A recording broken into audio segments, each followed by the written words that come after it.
আপনি যখন ফেসবুকে ভিডিও দেখেন অথবা স্ক্রল করেন তাহলে দেখবেন আপনার সামনে হঠাৎ করেই অশ্লীল ধরনের ছবি বা ভিডিও চলে আসে, 18+ ভিডিও চলে আসে।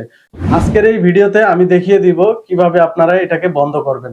অবশ্যই আমাকে ফলো দিয়ে রাখবেন আর ভিডিওটি শেয়ার করে বন্ধুদেরকে দেখার সুযোগ করে দিবেন। কাজটা খুবই সহজ, চলে যান ফেসবুক অ্যাপে।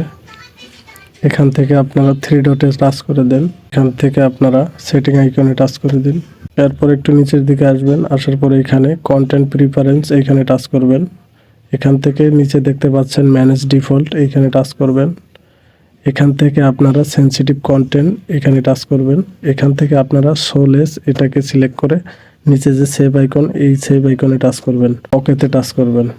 দেন উপরে যে দুইটা আছে এইগুলোকেও আপনারা এখানে টাচ করে অবশ্যই এগুলোকে শোলেস করে দিবেন। 3টা অপশনই আপনারা সেভ করে দিবেন। এরপর থেকে আপনাদের আর খারাপ 18+ ভিডিও আসবে না।